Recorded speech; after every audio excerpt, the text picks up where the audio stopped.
There's always a damn siren every time I try to record.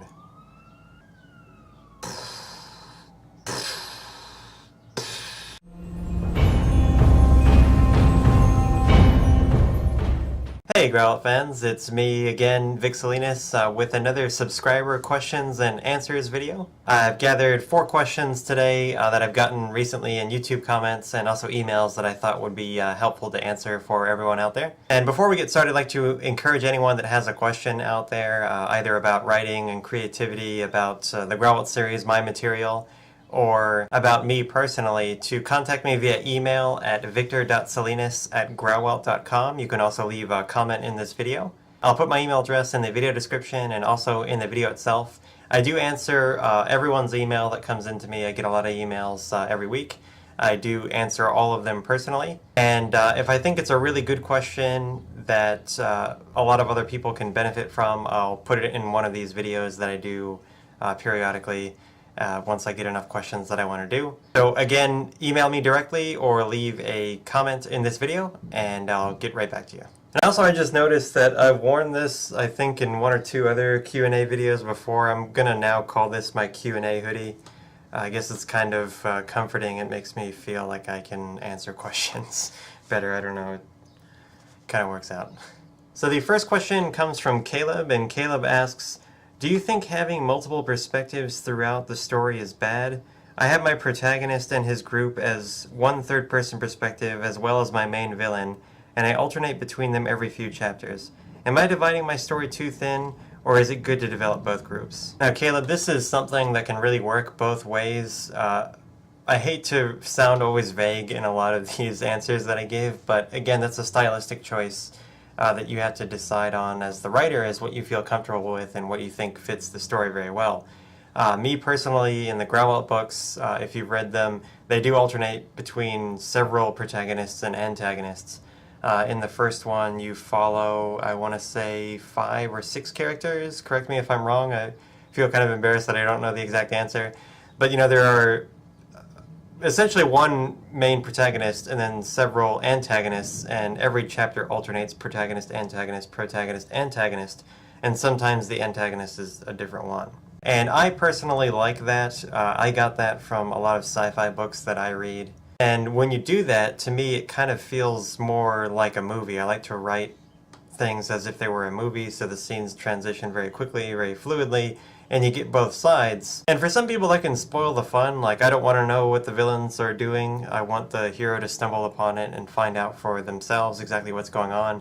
I take the opposite approach, where I do like to show the villains. The villains are my favorite part to write, actually. And you know, you don't have to give away too much because you can build up both sides. And I like to build up both sides, like 2 opposing, you know, armies that are slowly escalating and training and becoming more powerful until their paths finally collide with each other. And then of course you can have a story that's, you know, entirely linear with one group or even one person, especially if it's a first person sort of story. You mentioned, Caleb, that yours is third person, but either way, it could just follow one particular character or one side of things. So that's a stylistic choice that you have to make. I would say experiment with both and see what you're most comfortable with. The advantages of doing multiple perspectives, again, is that you can build up, I think, a richer tapestry. The downside of that is that it can get very complicated. When writing the Growlithe books, both the first and the second one, I've had to rearrange scenes and chapters and cut out pieces, and it gets really, really messy. So if you're not up to doing that, I would say stick to keeping things simpler, follow fewer characters, probably just one character or one side at most, and tell the story that way. And then you can kind of still get the same effects as telling both sides if you just stick with your protagonist, and you can introduce elements of what the villains do based on, you know, the things that the protagonist stumbles upon. You know, he might find evidence of the villain having just recently been there, and you can kind of tell that story vicariously through the things that your protagonist finds out about the villain. Moving on to the second question, Jonathan asks, right now I'm in a stage where I want to write really badly, but at the same time my brain is telling me to do it later. I don't think it's writer's block, but it's definitely a block of some sort. Have you ever felt that, and if so, how did you move past it? This is something that I personally struggle with a lot, Jonathan, and I know exactly what you're talking about. It's not necessarily writer's block, it's not the technical ability of sitting down to write. It's just, for me, it's like what I can create is through a window that's about this big, and then all of my ideas are like this big behind it, and they're all trying to like push through at the same time. Like, if you ever poured out a whole bucket of water or something in a bathroom sink drain, and it all just dams up and you get a flood. It's kind of like that, and it's so overwhelming. You can get so many ideas at once that you get paralyzed. It's called paralysis by analysis. You're so overwhelmed with all the different branches that you could take that you end up not doing anything. And I was actually stuck that way for a couple of years before I decided to start writing the Growelt books, because I had all these like ideas that I wanted to try, and I didn't know which one I wanted to do first. And even if, I finally settled on one idea, I could see it going a billion different ways. And the more I thought about it, the more lost I got, the more confused I became, and then I just, for years just didn't work on it at all. And the way that I finally overcame that is realizing that I have a long time to live. I hope to live into a ripe old age, and hopefully there are many years ahead of all of us watching this.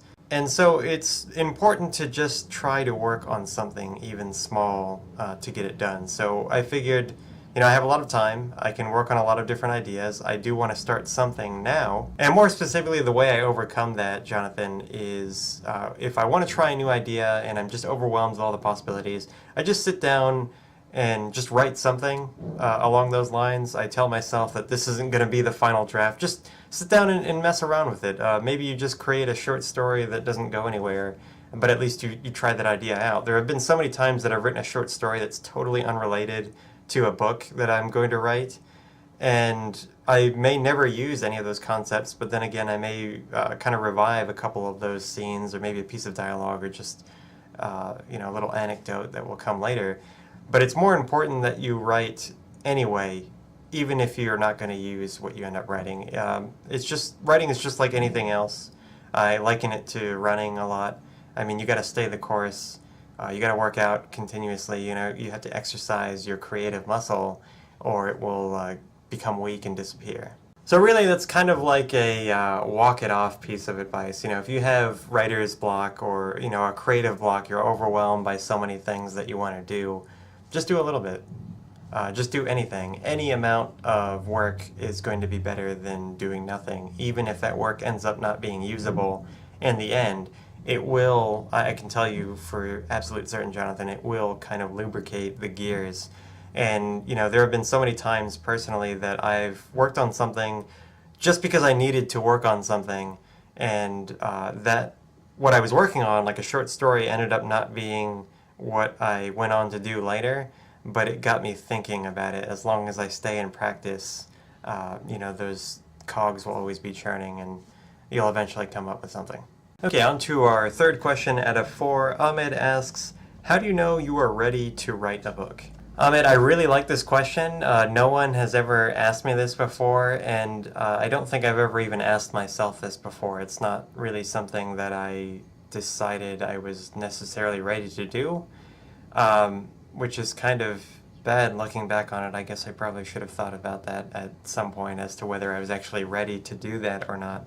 And maybe being naive in that way made me ambitious, because had I known how difficult it was going to be going in, I may have never done it. So I hope this doesn't ruin anything for anyone out there. So being that a book is a mode of expression, it's like making a painting, you have to have a vision in mind. You have to have something to say.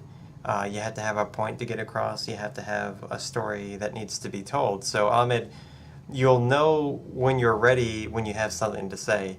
I had so many false starts in the past of wanting to do stuff like this, and I just wanted to do it, and not because I had something that needed to be said. So, and I come across this a lot of times with a lot of different people doing all kinds of creative projects. They want to be a graphic designer, or they want to start a new business, or they want to write a book because they want to be a writer, they want to be an entrepreneur, they want to be a graphic designer, not because they have something to share with anyone else. And I think if you do that, you're probably going to set yourself up for failure because you're negating the entire point of what art is about. Art is about, having an internal vision and then laboring to bring that vision to other people. So there's not a time, I think, there's not really a way in which you can know for sure that you're ready. But if you have something deep inside of you, and that takes every individual person to decide whether the time is right. But if you have something inside of you that you can see so clearly, like for me, the stories that I dream up, I see them vividly in my mind. I live them every day. I think about them when I wake up and before I go to sleep and everywhere in between. And it's so vivid to me and it's so compelling that I have to write them down. I have to bring them into other people's minds. And I think that's the mark of what art is. It's not so much, hearing some kind of voice inside of you that says, you're ready, go out and do it. It's more, I think, one day you just wake up and you're already in the middle of it. The message is so compelling that it pushes you, whether you want to or not, it pushes you into actually doing it.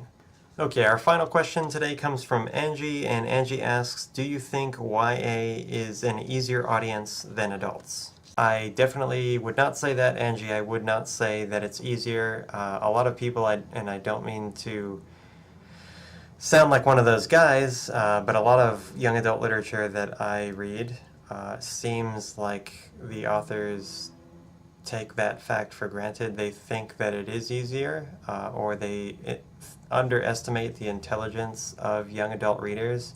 And so a lot of young adult literature tends to be kind of a dumping ground for bad writing.